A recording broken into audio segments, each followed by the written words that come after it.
Okay, so today we're going to be learning about personal budgets and where the budgets go, what percentage of a budget, things like that. So it's really nothing new. So the table below shows a portion of a planned budget for the Clown family.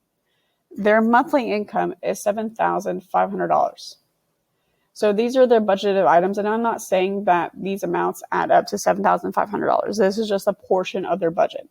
So it says, which of the following shows the percentage income used for housing expenses?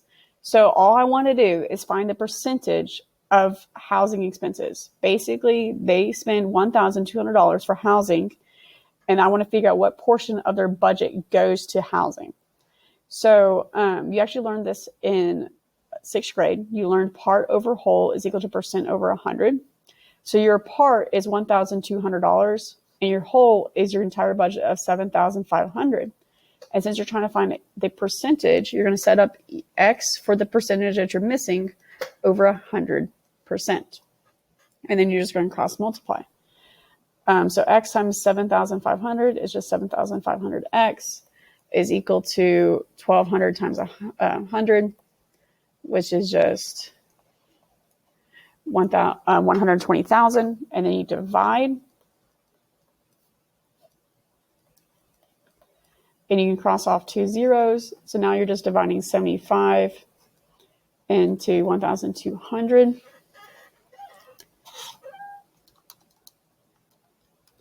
And you get 16%. So 16% of his budget goes to housing. And that's all I'm really focusing on today.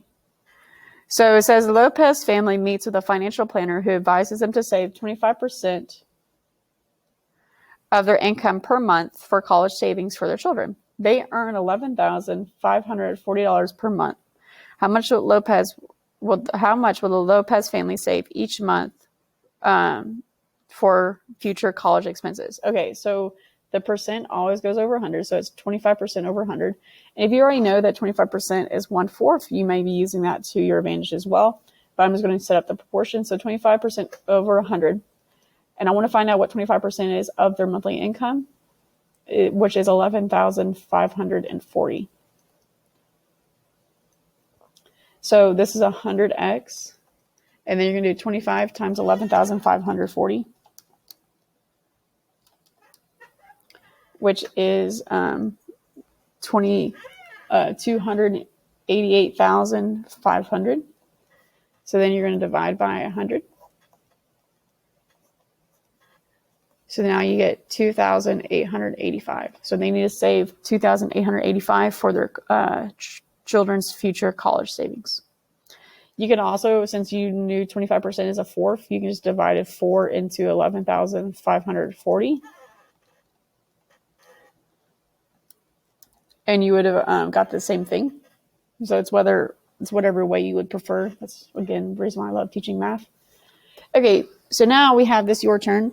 So if you want to pause the video and try these questions, go for it. Don't do number 8. Just do try 6 and 7. So use the circle graph of the Torres' family budget. Their net income is $4,500.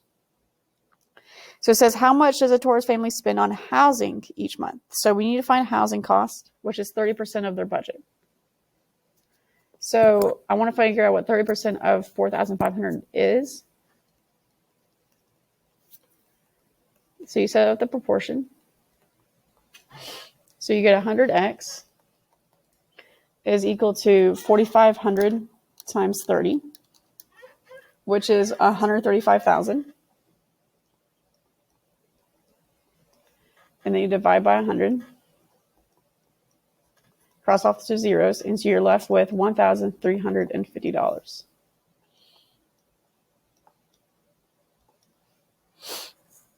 So they spend $1,350 on their housing.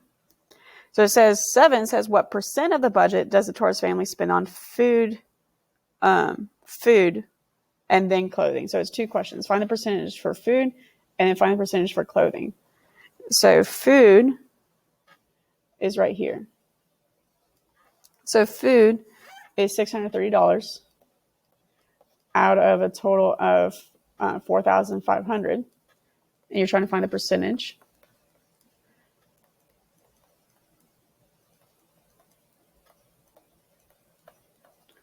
And then you divide. You can also cross off 2 zeros. So basically, you're just dividing 630 by 45, which is 14%. So clothing is 14%. Clothing is $360.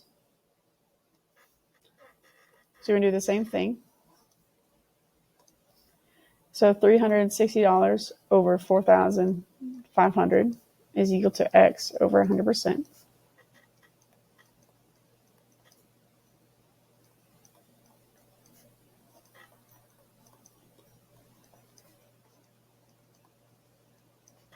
Oops, I forgot my X. Cross off to the 2 zeros, and now you're just going to do 360 divided by 45, and you get 8. So it's 8%. And that's the main idea of what we're doing today. All right, thanks, guys.